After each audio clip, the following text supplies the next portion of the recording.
Hi guys, I'm your TA, Steven. We're going to be installing our VirtualBox for the 314, and we're going to start off by going to virtualbox.org and clicking this big download button. Just click here for whichever operating system you're using. I'm using Linux today, but the install should be fairly normal for what you're used to. You're going to have to enable some security things, so like OS X, just open up the security panel and then unlock that first. If you're on Linux, search your package manager first. See if VirtualBox exists there and install. And this should be more straightforward. Windows, it's just open the exe. Once that's installed, click here for this extension package and then open up with VirtualBox. And then the next thing you need to do is download those Dropbox links that I give you, and they should be on the 314 website at some point, but they're not quite there yet. And then we'll open up a terminal if you're on Linux or OS X, and then we'll look at this SHA1 file. We'll look just at these, look at this hex code, and then we'll do an SHA sum on this VDA file and just check that they're the same. Really just look at the first two and last two and if they're the same. You got it. So this is just checking the file integrity. Sometimes you download things, especially large files, and they mess up slightly. So next we're going to open up our VirtualBox. We're going to click New, and then give it whatever name you want. I'm going to call it Arch 314. If you have the name Arch in here, it will automatically know you're referring to Arch Linux. So just make sure it says Linux and then Arch and 64-bit. You can name it whatever you want. I don't really care. So this is the RAM that we're giving our virtual machine. It's kind of like we're building a computer. 1 gig is fine. We can adjust this later if we want. And we're going to use an existing virtual hard disk here, and that's that VDI file. So we're going to click Add here, and we'll go to our downloads and just click on that VDI file. Choose Create. There we go. Now, if we just started right here, we would have a virtual machine, but we'll make a few more changes. We'll go to Advanced here, and we'll try to enable our shared clipboard and drag and drop. Unfortunately, these features are often buggy. I've been using VirtualBox for like a decade, and this is just always a hit or miss, and I'm sorry. Go System. If you want to change your RAM later, you can do it here. If you want to give it more CPUs, that's fine. I would suggest not doing more, one less than the number of physical cores you have. So I have a 4-core machine that's hyper-threaded, and so it shows 8 CPUs. So do not go above 3 if you're in a similar case to me, because in my experience, having 1 physical core to be able to kill the machine is very helpful. Otherwise, you might just be frozen for a while and need to sit there or do a hard reboot. Okay, if you want, we can adjust the video memory. You don't really need to do this. I just set it to an kind of arbitrary number that's a little higher. And then we'll click Start or double click here to start the virtual machine. And that's it. We're running Linux now. Well, in this case, Linux on Linux. I'm just going to adjust your screen size there. And it'll take just a second, and then we'll get to our splash screen. And so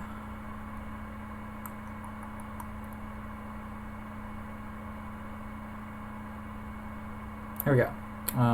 So it's a little small, so we'll make it bigger just by dragging the window. So we have our username me, and and the password is me as well. Easy to remember. It's not very secure.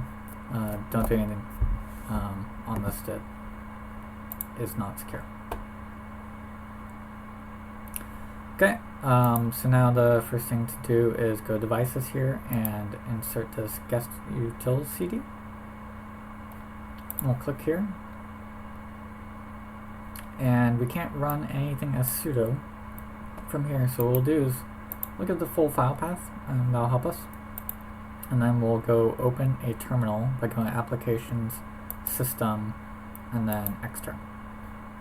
And then we'll navigate to that place through the terminal. And you may be thinking I'm typing really fast, but I'm just using tab, and that will auto-complete things. So we'll do sudo sh auto run here, and then our password is me.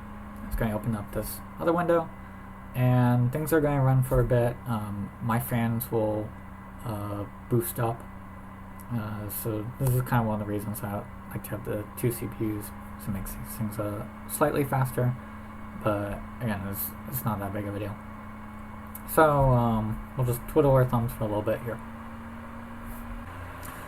Okay, so we're done now, and we can press enter to close that window, and then back in the terminal, go cd, and then type ls.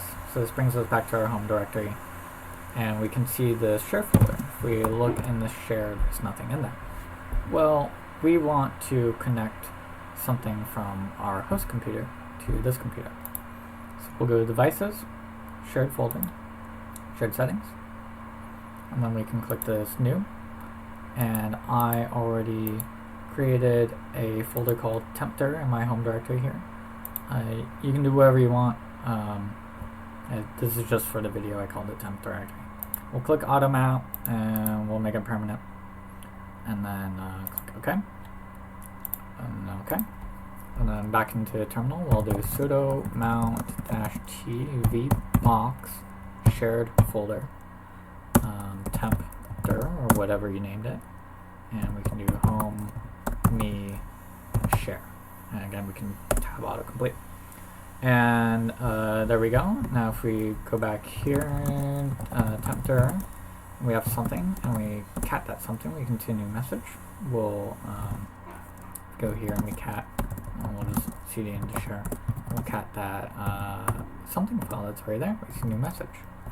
And so we can go back here and we can echo different message into something.txt. If you use the single arrow, it overwrites. If you use two arrows, it appends. And then if we cat this again, we see there's a different message. So we can try to open up this something, and we'll see that it's read-only. And that's kind of a thing so that it's, you're playing in your sandbox in your virtual machine. If we try to edit, it's going to give us a warning here. So let's not. But that's pretty much it. So the next thing we'll check is that if our copy paste here works. This tends not to work in the terminal. Kind of sucks. But sometimes it works in here. Sometimes it works after a restart. This is like my 5th video of the day, and it's worked 3 out of 5 times. It's just kind of a buggy feature, and it's unfortunate. But other than that, we're now running on our VirtualBox. So welcome to the class. If you have any questions, please feel free to reach out to me or come to my office hours. You're welcome to email me at any time. One thing I do want to mention here from experiences in the past is when we're running this VirtualBox, don't update it. So don't do a sudo pacman. That's right. You'll see that it wants to update things, but don't do it. We've carefully selected this image, and things work as we expected. So unless if you're really familiar with Linux already, and Arch is not a nice Linux to play with, then don't mess in here, and you'll probably mess up. So I'll give you that bit of warning, and if things are funky, this is the first question I'm going to ask you. But other than that, welcome to class, and I look forward to seeing you guys.